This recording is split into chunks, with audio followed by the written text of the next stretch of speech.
Well, we want to welcome all of you for joining us in what we hope will be a continuing series called Power of the Pack. This certainly is apropos at this point in time.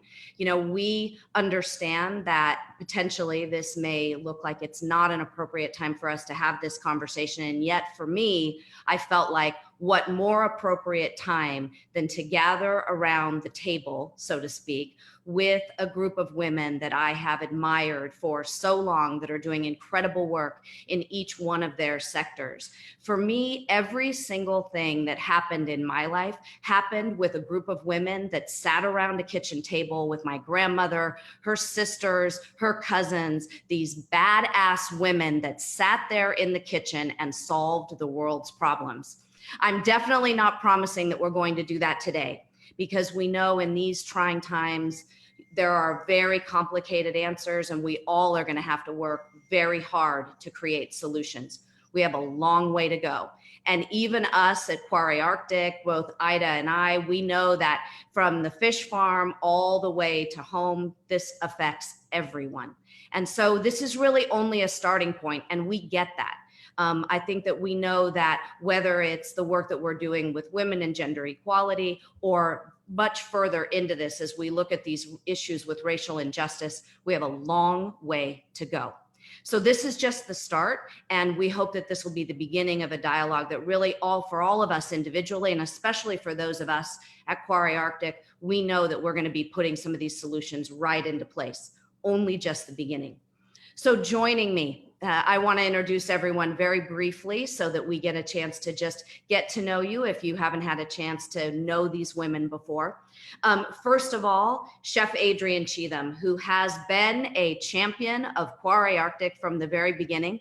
I have so much gratitude for this woman and for how she has worked so hard, both in the kitchens that she's been in as executive sous chef at Eric Repairs, La Bernardin, to Marcus Samuelson and the work you've done at Red Rooster. Of course, many of you will recognize her from Top Chef, which is of course the way in which you have had so much reach and all of your impact being felt in so many ways. Food and Wine Magazine, US Weekly, and of course, we're excited for all of the upcoming work that you're going to be showing us in your cookbook that I know that you're working on right now. Yes, thank you for having me. Absolutely. And next, I also want to introduce Dana Cowin. And I have to say, this lifelong love and friendship that I have had with you, I am so honored to have you here. Of course, many of you know her as an author, a radio host, her tenure at Food and Wine Magazine, the work that she has done on Speaking Broadly to interview women in the food industry, give them voice, and be able to really look at what the background is and our background story, to be able to show that journey to how we got here today. Next, I also want to introduce you to Ida Knutsen. Ida is a third owner with her brothers at Quarry Arctic. She is, which is considered to be one of the most sustainable salmon farms in the world. It's a small operation. It began with her father and her grandfather. She lives on Indre Quarry, raising her children as a teacher on the island and really helping with development and really supporting what this group has been doing in terms of changing the shape of sustainable aquaculture. Katherine Miller, I have to say, my partner in crime to a certain extent in this fishy world, but by no means is that the only thing. She is Vice President of Impact for the James Beard Foundation, an award-winning communication executive, campaign strategist, social media expert, and really the one who has brought forth a lot of this dialogue around women. In 2017 was named the most innovative woman in food and drink by Fortune and Magazine and Food and Wine. We are very honored to have you here, Katherine Miller. Thank you for joining us. She helped us navigate this Women in Aquaculture Scholarship Fund, and I have no doubt that she's going to be an important part of the problem solving that we will have moving forward. And Andrea Immer-Robinson, so happy to have you here. Sommelier, chef, television personality. She's one of 32 master sommeliers that are women in the world and the first ever to be named by the Sommelier Society of America as the best sommelier in the United States. And she's the recipient of 3 James Beard Awards. She and I have crossed paths on occasion, and I'm not sure if that email coming across reminded her of that, but it's certainly very, very exciting to have you here and to be able to have you bring that voice, because certainly diversity in wine is something that has had to be very, very hard fought. And then our last panelist is Nyesha Arrington. And Nyesha was born and raised in Southwest LA. She is born of a Korean and African-American roots, and has such an appreciation for an ethnic mix in every single thing that she does. Owner of Native, brings together all of those flavors. She also has been widely recognized both on Top Chef as well as the Food Network Chef Hunter and Esquire's Knife Fight. And we are so honored, Nyesha, to have you here as this group of women, our power of the pack. I had said before you joined, we have hopefully an incredible conversation, a huge amount to learn. But as we said, Adrienne and I spoke before this during the week. We are, if anybody can solve these problems, it can be this group of women. And I have no doubt that we're going to be inspired to move forward from your words today. So thank you so much for joining us.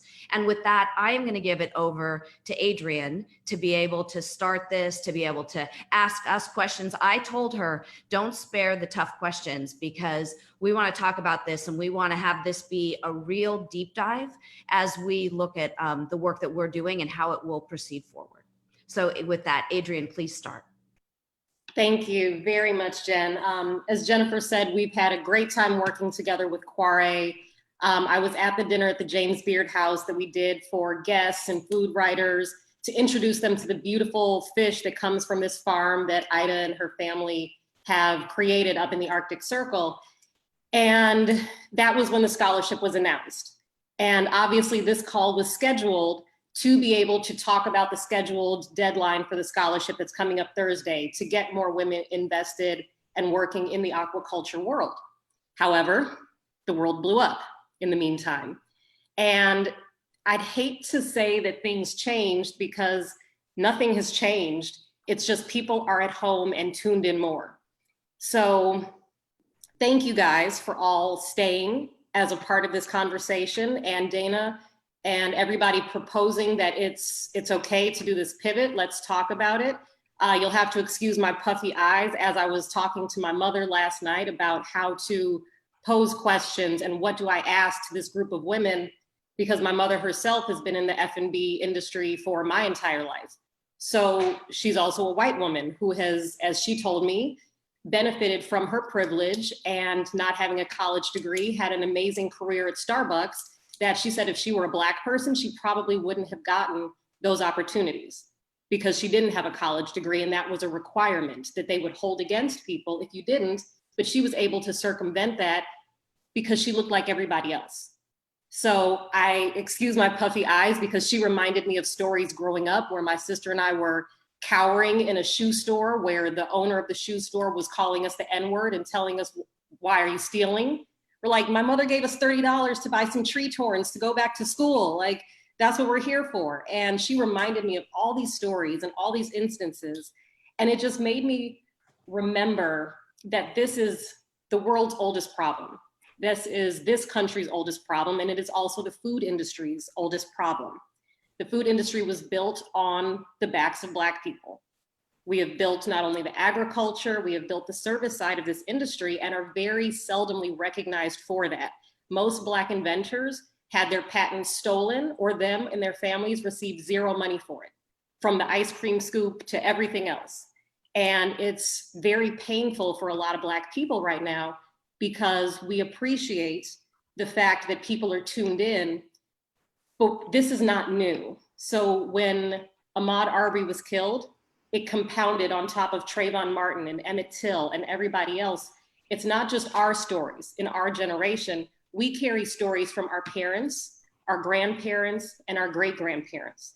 So lately there's been a shift in psychology where they're talking about compounded PTSD, but people have not really recognized that in Black people. So thank you guys so much. I do want to start off with one question that I would like to hear from everybody. Why now? What about what's going on now is finally getting people to tune in, where we couldn't get that momentum and that care from people before to say, yes, you do matter. Your life is worth celebrating and being able to live and walk freely in this country.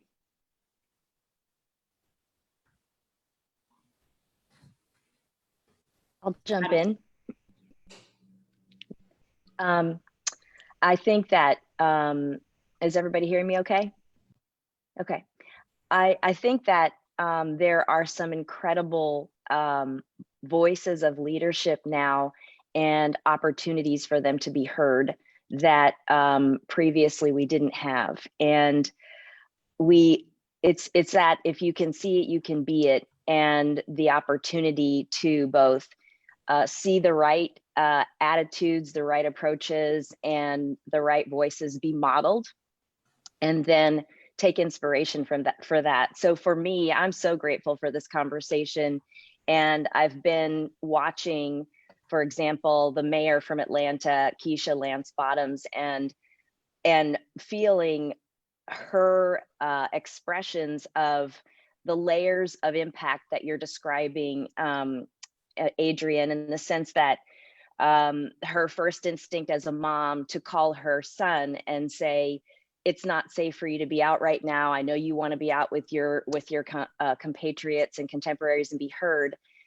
And to think about that, and then see that she jumps straight to the leadership role of a mayor of a great city, a model city in a lot of ways for integration, and speaking to the important partnership of law enforcement with its community, and the importance of hearing and creating forums, and at the same time being so dialed in to how even the food and beverage business connects to the lives and the livelihoods of her constituents. She was one of the first to jump on and change restaurant regulations to allow for selling to-go bottles of wine and all kinds of things to sustain viability. So when I hear her articulate the right way to have the dialogue and also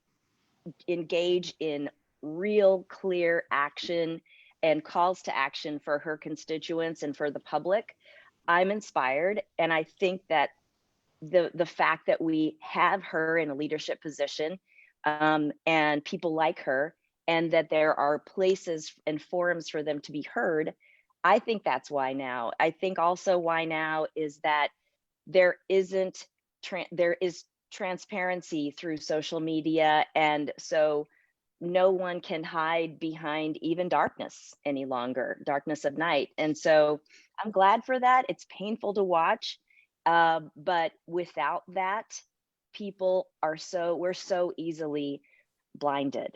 And so that's my take. I think that you bring up an interesting point about leadership in this moment, but I would say there's that type of leadership which is from the top, but I feel like over time, when Adrienne, when you say this is not new, the conversation isn't new. I mean, the books that have been written, the resources that there are available, they've been out there, and I do feel, and I'm always a little bit of an optimist, so I always have to, pay attention to that. But I feel like there's been a lot of information and more and more and more people realizing, about coming to terms with racial injustice and then becoming an anti-racist themselves. And I think that is the groundswell among people who want to be anti-racist that make this movement larger than it has been in the past. So if you think of it like as a chisel that's been chiseling, and then not that every single death isn't appalling, but this one seems to have come at an intersection between a moment of time of more people being aware, more people willing to speak, and the just egregious nature of the video footage, and a large number of people ready to make a change, and then it builds on it itself, right? Like, I think it's that it was a match that lit a short fuse rather than a fuse of years. Yeah, I think we came to a point where the violence and the inequity of being a Black or brown body in this country, no one could ignore it anymore. I keep thinking about the statement that the revolution will be televised, and here it is, right? We all watched the life drain out of the life of a Black man on television over and over and over again. We also all saw that you can't go to a park, you can't fish, you can't bike ride, you can't be a chef, you can't be a restaurant owner without facing the risk of bodily harm and violence. And for once, because everybody was trapped in their homes, they couldn't escape it. Everybody is doing nothing but watching TV, playing on social media, doing those things. And so the combination of that these things had always been happening. These aren't the first Black lives to have been lost to police violence in the last decade. And they won't be the last, unfortunately, until we do something about it. I think that was really eye-opening. I think for the food community, it was really the most profound moment for me in the food community. Well, there were two. One was the restaurant in Minneapolis that said, burn me. Like, if that is what you need to do, destroy my restaurant, right? If that is what needs to happen, do it. And it was such a profound moment of recognizing where communities stand together. And the second was watching a Black restaurant owner, a Black barbecue pitmaster, die at the hands of police violence, right? And it was those two moments in food also just helped continue, as Adrienne said. I mean, more than 50% of food workers, the most essential employees in COVID were Black and brown communities. The most people that died in America were from Black and brown communities, right? And so those things, and then the third piece is no one trusts systems. So what I'm really excited about in some ways is, no one has two F's to give anymore about standing up and calling out and saying that's wrong, that's performative, or that's not enough, or do more. And I feel like for a long time, we've all been trying to be, I think our Black friends in our Black community, especially at Beard, have tried to be nice and polite. We've held a certain power, right? Like, oh, you should change, you should do this, you should do this. No one in the food community has really, and I think writ large, they don't trust systems anymore. They haven't trusted them for a long time. And we finally hit a point where that dialogue is happening very openly and rawly in a way that is forcing white people to confront all the things that we need to confront in our own, training and move to being anti-racist, which is difficult and uncomfortable. And you make mistakes every day and you have to apologize and you just keep learning and keep learning. But it's something that has to be done, but it's also, we have to do it. Like, right? It's not something that Black communities have to do for us. And I think that, but being in a position, I feel like at this moment, the Black communities are also in a more of a position to say, we're not doing this for you guys. You got to do it, right? And than ever before. And I think that comes from recognizing that the power dynamic is shifted. We as communities need these leaders more than these leaders in some ways need us. And so I'm very, I'm like Dana, I'm an optimist, and but I'm not naive and at all. And it's going to get more uncomfortable from here. But it is really a profound time. Totally. I feel like when we say that this is a systemic issue, I mean, that's definitely scratching the surface. I think that everyone is talking about change and everyone's talking about leadership, but it's not something that, it's not a destination. You know, it's small actions of prejudice every single day that needs change in present time. When you're walking down the street, not you guys respectively, but people, right? Just I think the Black culture really just wants to be humanized, you know, because we have been used as a tool for so long, from culture appropriation to labor, you know, early on in the history of America. I think it's as simple as sharing the sidewalk when people are walking down the street, or flashing a smile and looking at someone in the eye to give them dignity. You know, I think that's where a lot of the systemic hurt and pain and the looting and the rioting comes from, is because people have been dehumanized. You know, it's those people, or it happens over there. And I think the power of social media, it's been impeccable in bringing this to light, more recently than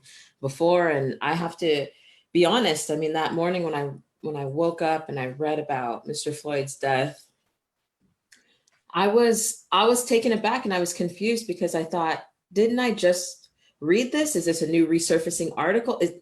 Oh, it's a new human, like, you know? And you know, it's been very troubling. I mean, very troubling. I mean, I live here in Santa Monica on the west side, and there were rioting and shooting and looting, and there's been peaceful protests. But I think what's different now is that Generation Z is really getting behind this movement. A lot of young people you see out there in the streets marching. I've been to two protests here in my neighborhood, and it's not, in all honesty, there's not a ton of Black people out there. You know, we are, you know, standing for this movement, of course, but I love to see the diversity of people, just human beings out there. Like, from a human being standpoint, this is not right, and out there marching and protesting for human rights, for this civil rights movement. It is beautiful to see. I shed a lot of tears out there. And And Adrienne, I think that's such an interesting thing to talk about from Ida's perspective, because Ida, for you, I know you know, reading the newspaper, seeing one of the things that we've seen is so many of the protests in London and in other countries, which has been so fascinating. So I would love to hear from your perspective. You're all the way up there in the Arctic Circle, but why now on an international level? Tough question, but I think maybe the word or the news spreads so fast, and everyone can just jump on the train and see what has happened, and everyone is waking up in the same time, and that's very good. And I love to see that all of the world is supporting you right now, because this is just tragic. All the stories of police violence against Black people is just tragic. And I can't really understand, because our police force is so gentle. They don't wear guns. They just go in the street and watch out, and if they need guns, they have to go in the car and lock it out, and you can't just act on impulse. You have to really think. So things like this shouldn't happen, but I'm really glad that we have a more nice way of doing police work here. I'm sure you have good police, but a lot of things is impulse, I think.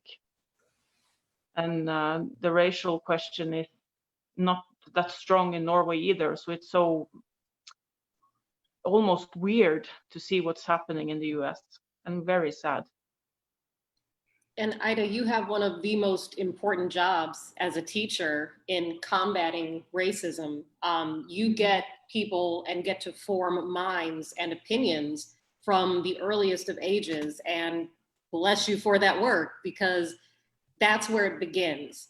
And a lot of us women on this panel, we have to continue the work that teachers and caregivers of children, the values that they instill are the exact same values. What we all got graded on in kindergarten: sharing, being nice, treating others kindly, all those things that we were taught as children, and in church, if you went to church growing up, all those things that we're taught, we are failing those lessons. So standing up for other people is one of the most important things. And as Jennifer and I were talking earlier this week, it's also one of the most important tools that we all have in fighting racism actively on a daily basis. I took for granted everybody did that, because I remember being at neighborhood parties where families get together and we would all go to midnight mass together, and my mother would be yelling at somebody or in a very heated argument because somebody said something inappropriate, maybe about Black people, maybe about other people, but she was never afraid to make herself uncomfortable or make other people uncomfortable, because it was what was right. It was what was needed. I found myself doing the same thing, and I had always taken for granted that people in the food industry are very ballsy people. We're not afraid of anything. We're not afraid to get burned or cut or lift heavy cases of wine or write tough articles about people and ask hard questions. But when it comes to Black people, and I think that's important to note the difference now, is we cannot always say Black and brown. Right now, the discussion is about Black. I've stood up and I have tons of friends in the Latinx community that I support, and right now they're supporting us. They're being very careful to say the Black community, so we all need to be aware of that, because we all face different challenges. There's nothing wrong with being a white person at all. We're not, nobody's trying to make it seem like it's a sin or it's a guilt trip, but every nationality, every race, every ethnicity comes with different life experiences. And right now we just need to make sure that we're focusing on the one that needs the most attention. So another question I want to ask, because it gets to the heart of how we make our organizations and our respective fields more diverse, is what professional organizations are we a part of, and what Black women have we brought into those organizations? And if you haven't yet, what are you going to do to seek out women to bring in to make these more diverse? I'm not sure if you guys saw the letter, but the president of the New York Women's Culinary Association resigned. And her term was over in September, and she resigned early because she had faced so much pushback as a Black woman leading a predominantly white organization about diversifying and creating programs to bring in more Black women and women of other colors. And she received so much pushback and animosity from the members that she resigned. She said, I can't take this anymore. So what are we doing actively in our respective industries to help bring in Black women? And Jennifer, I know with this scholarship, I'd like to start with you to know through the James Beard House, which is predominantly white, what are you doing to make this available, to make sure that it reaches Black women to get into aquaculture as well? Well, it's been phenomenal in essence. Aquaculture and fish and seafood in general is the white man's world. I mean, that's our reality. And so when we started to talk about this, and Ida, her brothers, her husband, and we really wanted to start this aquaculture scholarship, it was the first time that it had ever been done. And the James Beard Foundation, for me, and the conversations that Katherine and I've had, and their work in fish and seafood, it felt like a platform where an aquaculture company that was just coming into market, that was doing such extraordinary things, it was a great platform to be able to get it out to the most people as possible from my perspective. Now, that didn't mean that we stopped there, because of course things spread like wildfire in the fish and seafood community. Everybody wants to follow that fish that's swimming ahead to school together. And one of the things that happened was I reached out to universities worldwide. So this is only the second international scholarship that has ever been offered by the James Beard Foundation, and the first ever Women in Aquaculture Scholarship Fund in the entire industry. Now think about it. We eat over 65% farmed fish and seafood in the United States. This is the first ever scholarship fund. And there are scholarships, there are programs worldwide, whether it's in Zimbabwe, whether it was in Rwanda, whether it was the University of Chile in Santiago, the University of Florida. Dana and I talked about this. There is specifically a group that is raising and educating Black young people on aquaculture because they see this as such an important contribution that they will be able to make in the food system. I have a spreadsheet where every single one of those people I reached out to. So although you're in my conversations, it was very interesting because we had several women that applied for jobs, Ida, that wanted to come to the island and be able to work for us. And we were, and I was a little bit not knowing yet where to put, what pocket to put that in, you know, as we're taking and putting on all, you know, taking on all of these tasks. And two of the women were from Africa. Now, what's really interesting to me is one had a master's degree in marine biology with a specialty in aquaculture and wanted to come and work for Quarre in Norway. And that was only about a week and a half ago. And I said, you know what, let's take this and talk about it, because I don't know if there's even in your specialty a place for you to work on our farm, but I'm going to help you find a job in aquaculture in Norway, whether it's with Biomar, the feed company, whether it's with Aquai, which is a robotics company that's doing robotics on the water. So, but I think your point to me was that this scholarship was not specifically designated for women of color.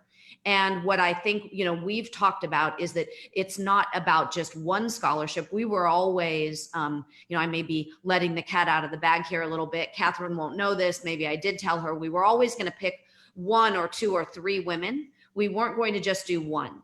That the family had come back to me and said, we don't think it's enough, just this one, and we'd like to do more. And I said, well, wait a second, let's see where that goes. And through the discussions that you and I've had, some of the organizations, you know, that we've talked about supporting, I think that what we should be doing is looking at that and in very rapid order, find an organization and be able to designate this second scholarship for a woman of color. And we will put that stake in the ground today and move forward so that we're able to do that. This is, again, such a unique opportunity. There was just announced by IDH and by Aquaspark a commitment to an African fund that's going to be the development of more aquaculture in these areas that are going to need it in terms of food systems. And there's going to be so much funding from the Gates Foundation, from the Rockefeller Foundation, that's going to all move towards this. And who better to do this than this group to learn to be working throughout the world in this space? Because the reality is we are not sustainable unless we are sustainable together as a community. Yeah, and Adrienne, I want to appreciate your generosity. We're not a predominantly white organization. We are literally white-led, right? Our entire senior staff, the majority of our board, we only have, I think, and we don't actually ask our staffs in our payroll. We discovered that this week, that we don't actually know the racial demographics of our own staff because we don't actually require it as part of their employment to identify. So we only know who self-identifies, but we have only, you know, 3 directors that are of color, 1 who self-identifies as Black, right? That is, and in 30 years of the organization, the majority of the winners have been white. And we've made great strides, I think, in the last 2 years to change the awards committee guidance, to work with media to highlight, to bring more people and appreciating more Black people, but more Latinas, more Latinx folks, more people from Caribbean cultures. I mean, it tried to diversify who is cooking at the house in a really intentional way, who we highlight or bring in to cook at events. And I've really been grappling with a number of things. And so when I think about our scholarship program is actually one place where over the last 30 years, where we've given about $8 million, that the majority of that money has gone to non-white students. It a small percentage, only about 15, 16% of that has gone to self-identified Black students. And that for us is a place where we're trying to build trust with the Black community as a place where there are resources available for them to access. But we're at the first stage of we're really at the first stage of our journey, you know, putting our staff through anti-racism training, putting our board through anti-racism and diversity training, depending on the outside communities to agitate and tell us what we need to be doing. And then trying to go in and build trust so that people see us as a trusted source of information, a trusted source of resources. We started that even before the Quare Scholarship last year. We gave away 10 scholarships specific to women of color, and specific to Black women is the priority. Like the scholarship was women of color, but the prioritization in the hierarchy was Black women. And that was a real learning exercise for us, that people didn't know that we were a source for scholarship funds, right? Because that we had to keep going out, and we depended on, you know, our networks into the historically Black colleges and universities and put it in there. We pushed it out to all of the chefs who have been through our programs, you know, asking them to share it. And we were able to elevate that, but, you know, we really struggled last year to give away 10 scholarships specific to Black women to study food systems or food culinary of any scope. And also because it was funded by Walmart, not necessarily something a trusted organization in many communities is, right? So it was all of that. So we really struggled with that. Now, I think with the Arctic Quare, and this year in particular, given everything that's going on, I think economically with COVID, we've had a record number of applications for our scholarship programs, almost 3 times the number of applicants. We haven't closed the applicants, so I can't tell you the demographics yet. I can't tell you the makeup. But I can tell you that when we technically close the applicant period next week, that if those numbers, if the stat numbers of the demographics aren't better than they were the year before, we will keep those open. Like we will keep going out, and all pun intended, fishing, right, to find, because it's too important. The money that we give, that is made available by sponsors, by donors, by others, that is the guarantee that the next generation of people that are looking at the systemic challenges, that are the new pastry chefs studying in France, that are the farmers studying to, you know, soil quality so they can be the next generation of winemakers, all of that is in some ways dependent on that early stage money. And so, you know, it is something that we just keep looking at almost every day and every year when we do the scholarship. So it is, but it's I think Adrienne, you said it, it's a journey for us. I mean, we are a white-led organization. We have to do all of the kindergarten level stuff, you know, at the same time that we are also trying to advance and highlight and celebrate voices within the community. And that's it's something we're dedicated to, but it's also something we're super imperfect about. We're making a lot of mistakes along the way. And it's good to own it. We all make mistakes. I've been complicit in certain instances of being quiet if somebody said something derogatory about a woman, and I just didn't feel like fighting the fight that day. But I think it's important, like you said, to make sure that going forward, that that's not an option for us anymore on any level. And I'm curious also, because Andrea, I know a lot of Psalms that are Black, a few in Harlem, a few in other cities, and just, I mean, I've met such a network of Black women and men that are Psalms. There's actually a Netflix movie right now about a guy whose family owns a soul food restaurant and he wants to become a Psalm. So he's not the first, he's portraying what's been there for years, but you don't see those people represented so much on the floor in restaurants. What are some of the ways that you're working to actively bring in Black people into the wine industry?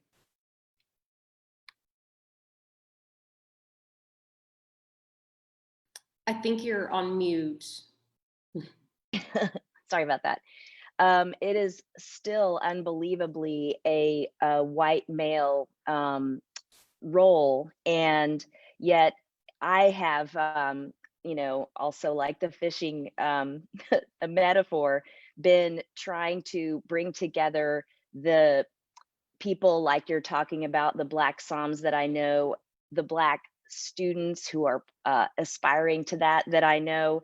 I've spent a lot of the last decade really focused on home and my kids, and they're now to an age where I'm really able to branch out a little bit, and it's also the right time because I want them to see that they need to take a proactive stance. And what I found is that there is a groundswell among Black women in particular, but all genders, to be interested in and committed to and devoted to the field. And on the one hand, it's ripe for participation from a huge array of backgrounds and so on, because it's largely a self-taught industry. There's not a university that people must go to, like UC Davis, to make wine or something like that. But at the same time, there is very much, I think, at a leadership level and at a thought leadership and setting the example level, very little to work with. And so there's a couple of angles. One is the Rudd Foundation is working with leader women sommeliers, and I, as part of that, want to make sure that the conversation includes Black women and opening more doors with that, because I don't see that conversation happening in other aspects of the Somm community so far. And I'm sad to say it, but I want to say it very openly. I don't see the Court of Master Sommeliers taking a leadership stance in that. There are certainly people like myself and some others mentoring Black women who are at the certified and advanced level and hoping to progress further. And certainly that's a personal way to be able to get with somebody, help them, get wines for them and give them blind tastings and things like that. But there's not a system, there's not a structure to it. I've been lucky to work with a big organization, Delta Airlines, where inclusion and particularly leadership in empowering Black progression, Black business ownership, small business ownership, and in the supply chain and within the organization as leaders, to get a lot of great examples from them. And so last year was the last 2 or 3 years were the first where we really aggressively made it part of our wine selection RFP to identify the companies that were supporting Black women and where possible that there was leadership or ownership by Black women.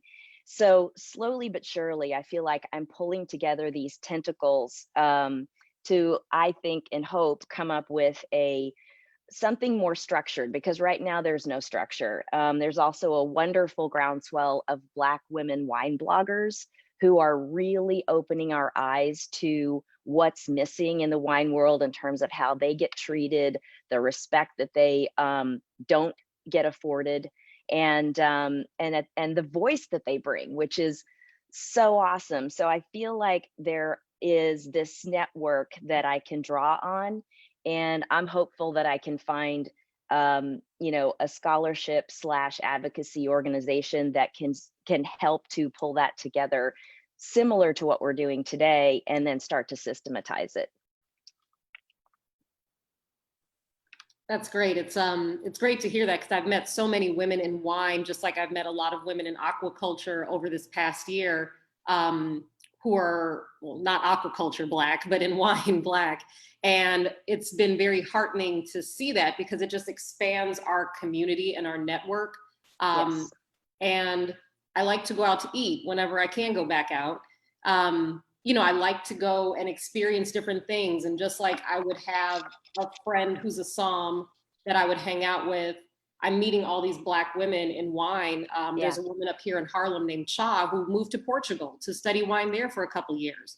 Yeah. And she works now at a wine shop down the street. And me and my husband go in to see her all the time and find out, what are you up to? What do you think? What's cool? And the manager of that wine shop is also a Black man named Eric, and he's got one of the most amazing palates, and he suggests some of the best wines.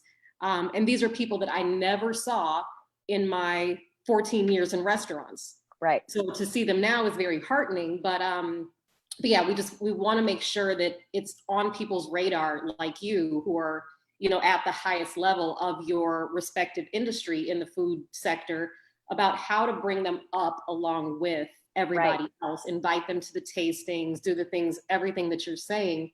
And, Dana, you're one of the OG gatekeepers in this industry. What are some of the things that you're actively doing now to voice or give a voice and help use your platform to help give a voice to the Black people that you have met throughout your entire storied career in this industry? Going forward, what is the plan to help amplify these voices? So I was at Food and Wine for a couple of decades, and I left for many, many reasons.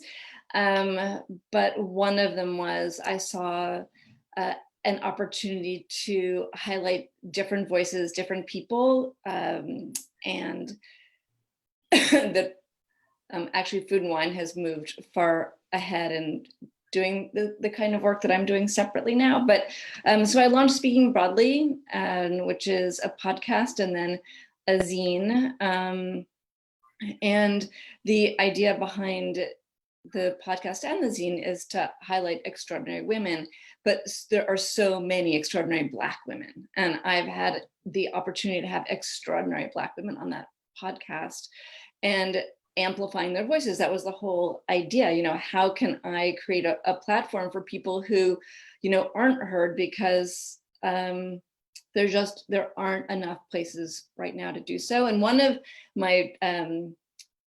the most profound podcasts that I did actually was with a woman named Julia Coney, who is a Black blogger. And this was a couple of years ago, and I was so sick after this conversation, talking about like white discomfort. She was talking about how and this is what you were just saying, Adrienne, she wasn't invited to tastings. She pitched stories and they were never accepted. She would experience racism when she walked into wine shops. And I'm not saying like one person changed my mind, but it made me feel sick about the lack of representation in some of the work that I'd done at Food and Wine. And it helped me to double down in what came ahead in terms of speaking broadly. And so Speaking Broadly is a piece of the work that I do, both. And so in terms of how am I showcasing the voices, it starts in audio and then it's going to go to print. I was working with the Beard Foundation to share this zine, which was so exciting pre-COVID, and now it'll take some time and it'll come again. But I'm also, so that's on a personal level, like searching out these stories and sharing the stories. At the end of each podcast, I asked the woman to give a shout out and pay it forward. And as part of the, as you know, because you are on the podcast, but part of that is amplifying those individual voices and finding new people. Because what I see sometimes is the pool, can we go to fish? Like this, that school of fish is very small. And I just know that there's so many more extraordinary people, and I'm trying to have those voices point out other people that we should all know about. So the podcast is an opportunity for that, the zine, and then of course Instagram. But the other way that I'm involved, I work with the Food Education Fund, which is the not-for-profit that supports Food and Finance High School. And Food and Finance High School is where Jennifer and I were talking about educating Black kids about aquaculture and the possibilities, because Food and Finance High School has an aquaponics program actually.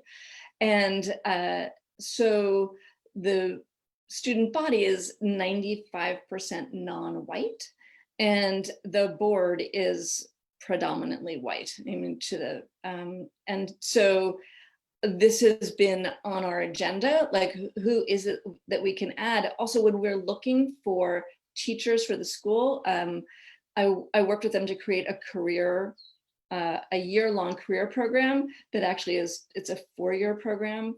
And our goal with the teachers to come into the school to teach the kids was, we want the teachers who come from the outside world, from culinary, from food, from wine, from hospitality, to represent the students in that school. So like 95% of the teachers who we bring in to show these kids who they can be are not white. And so that type of work, I think, is incredibly exciting. And I don't want to take up all the time. You know, I also work with Hot Bread Kitchen, which, Adrienne, I can't remember, I feel like you must. I've worked with them on a few occasions, and I've met some of the women who go through the program there, and they're also a food incubator. So like Igunsi Foods, which is sold through Whole Foods, which is a woman from, I think, Nigeria. And she has a food company and she sells her products through Whole Foods. And Hot Bread Kitchen, she uses that space as the prep kitchen, as does Pierre Tam for his outlet, Taranga up here in Harlem. They're a great resource for Black people in the food industry here in New York. So I'm on the board, you know, supporting that mission, and also figuring out where are the jobs of the future that will help, you know, increase wages, where the food industry is not the be all and end all for that. And also it has given me investment opportunities in Black owned businesses through the incubator. So I'm able to support that way. And then also, of course, share the message of the people who I'm supporting. So it's very, like, it's become a very big part of me, which I think maybe why my answer to your question, why now, is that, like, I think a lot of us have been thinking over time, like, how can we help? And this allows us to help, not just now, but for the long term, and bring a lot of people with us in this journey and change the structure of organizations that might have been a little reticent. And now they're like, I hear you, it's good, let's get going, let's move. And Nyesha, it's funny, one of the last times that we spoke before this was when I saw on Instagram that you were in New York. And I said, oh my God, I'm going out with a group of friends. I just found out that the executive chef at Santina is a Black woman. If you're in town, I would love for you to join us to go and support. So I know mentorship is a big part. Are there things in LA that we should know about that are set up to help Black women in food, that you support, things that you're involved in that we can take a look at and support those women in those programs? My partner and I started a nonprofit called the Collective Identity. We're in year 1, and it's a mentorship program for young Black women specifically, because I'm very passionate about mentorship. I've always carried mentors throughout my professional career, different mentors for different reasons. And until 5 years ago, none of them were Black. They were European male, because I came up in fine dining. That's what I had access to, right? So I had to sort of assimilate or change my dialogue and narrative to fit my environment, you know? So I looked at that and I thought, you know, well, where would I be, or what kind of tools would I have today if there were someone who looked like me showing me the way? So the Collective Identity is geared and aimed towards supporting Black women, young minds, to validate them, to make them feel heard, to give them tools of success and a voice. So that's one that I'm very passionate about, for sure. That's great. Yeah. And Adrienne, I think this brings up that point I was telling you about, this Conversations at Copia with Andrew Zimmern in the fall. And it was such an amazing conversation, because there's a chef here, again, white tablecloth, fine dining, you know, to Nyesha's point, Tracy Desjardins. And Tracy is a champion in the LGBTQ community. I mean, no one has supported, whether it's products, what she's buying, like she has. And when it came time for her to close Jardiniere, she's sitting there with this group on this, you know, on this panel, and she says, here's the mistake I made. I had a French fine dining restaurant. I was busy. I was opening other restaurants. And of course, when we needed someone for the kitchen, the group would walk in, you'd look at those resumes, and I would hire the one that was the easy hire, that had the background, that had the fine dining background, had the French background, which to Nyesha's point was ultimately going to be a white man who had either come up through that in France or come up through that in the United States. And she said, in retrospect, after closing the restaurant, what I should have done was I should have understood that there would be, I would not change that paradigm. I would never make a change if I hadn't taken a deep breath, hired the candidate that needed the opportunity, and for me to train and mentor them to be able to create that legacy. And she said it was the one regret she had and what she would have changed in her career. So I think about that all of the time. There is the easy hire, it's convenient. I think, Ida, I know, we've thought about this on the farm and what the needs are as you guys grow and expand. And I think that there's so much incredible opportunity is because when you give someone that opportunity, how many times do they just, aquaculture is not that hard. Like in our space, pick it up and they run with it. And when you bring in that passion and that power and that yearning and that longing, these people change the world.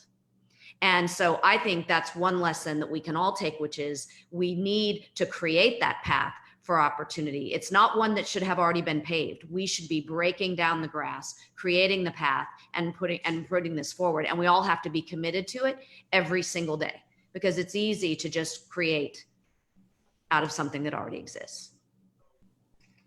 Yeah, that's hugely important. I think, we can all look at things that our organizations that we've been a part of have or have not done in the past. I was glad to see that the James Beard organization finally posted something yesterday or the day before. I felt it was a little late, but I was glad that it happened, and I'm glad that it's on your radar, because during this time we can all be supporting each other in so many ways. And one of the ways that I would like all of us to do is find a Black woman in your space or that wants to be in your space. Highlight them on your social media, wherever you can.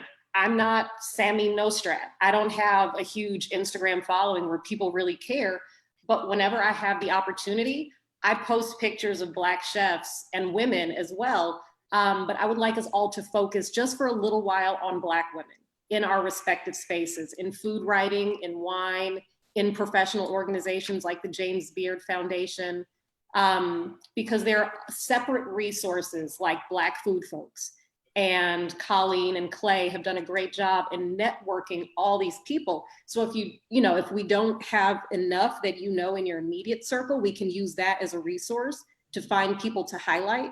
But I think that'll be a great boon to getting more women involved in these things and focusing our attention for a while on Black people, because Black women are the mothers of Black sons who are the most at-risk group in this country that are getting killed. The people that we see dying on these television playbacks over and over again, those are the children of women. And we can't have women's issues that do not address the Black women's issues as well. So if you have friends who you haven't reached out to, reach out to them. Jennifer told me a story recently about a friend of hers who, when his 16-year-old son got his driver's license, she said, "Oh, that's a great rite of passage for every teenager, congratulations." And he told her, "Well, he's Black. If I give him my car, he'll get pulled over because it's too nice of a car for him to be driving. If I get him a lesser valued car, he might get pulled over thinking he's a drug dealer." So just know that the people who have children that go through these different things, even if you don't know the experience firsthand, you can get to know it, and you can get to highlight these stories and amplify these stories so that other people can become aware. That's the best way to be actively anti-racist, is to hear other people's stories and give them a voice where you can and talk about them. When you go back to the James Beard board, Katherine, just to let them know that Black people in the food industry have a different experience. They don't feel recognized. That's why we've started other organizations. And that's why MoFad is such a heartening organization for people right now, because they care. And they've built a whole exhibit around Black people in food. And that's something that other food outlets could have done at any time, but it took MoFad being built in 2014 and then building this beautiful exhibit that is soon to be open as soon as COVID's over. But you know, it took all of that for them to focus on different groups of people and say, oh my God, Black people have contributed so much to the food industry, from planting vines in vineyards and, you know, working in paper presses. Like, let's show that story. And I'm sure we're out of time, Jennifer, but I'm so glad we were able to have this conversation. And Nyesha, thank you so much for letting me bother you yesterday to be a part of this. My pleasure. This has been incredible because I really think this is the absolute best group of women to bring together that touch so many different aspects of the food industry. I wasn't planning on leading this discussion. I was emotionally not necessarily prepared for it. That's why my eyes are so puffy, because it was a rough night last night thinking about all of the things that we can and don't have time to address. But Jennifer, thank you so much for bringing us together as well to talk about these. And we have a lot of work to do. We have a little ways to go. And Ida, we're grateful to your family and to the hard work and to really enable us to be able to do this great work of impact here. I know the scholarship fund, of course, as Katherine mentioned, the applications are due on Thursday. That was kind of part of our original conversation, was to talk about this mission and making sure that at least in all of our spaces, but coming together in a space where really this is such a huge opportunity. Dana and I saw it in our connection. I connected immediately with Ida and her husband, Alf Gorin, to be able to really see what kind of impact we could make. Because as World Oceans Day is going to be Monday, what I would leave everyone with is that we are thinking about sustainability and thinking about climate and thinking about ocean in a way that we never have before. Last year or the year before, as we looked to World Oceans Day, we might be thinking about an aquarium. We might be thinking about, where we might make our impacts on the water. I think today where we sit is we understand that this has to do with food injustice, and that there really is nothing that's sustainable if we cannot feed people good, nutritious food, because food and this table is what people need on an ongoing basis to be able to thrive. And so we have to look at how we can rebuild these food systems, how we can give credit to those that came behind us for all of the hard work that they have done to build it. And we need to all be sitting at that equitable table, toasting, drinking wine, as Andrea tells us, what are the nuances of that, and others, as Katherine tells us, all of the pieces and the chefs and the impact, as Ida tells us about what the fish and the components need to be. Chef Adrienne, Nyesha, as you, of course, help us to explore this, and to Dana, as she's giving us voice and reminding us all of that journey, where we've come from, and more importantly today, not where we've come from, but where we are going. So I look forward to speaking with all of you again. As Adrienne said, it was only just the beginning of this conversation. We are now on a new path. We have to stay strong. We have to stay energized. We have to make that commitment to ourselves and to one another. So thank you all very much for joining me. I really appreciate you and you being here. Thank you. Bye-bye. Thank you. Thank you. Thank you, everybody. Thank you.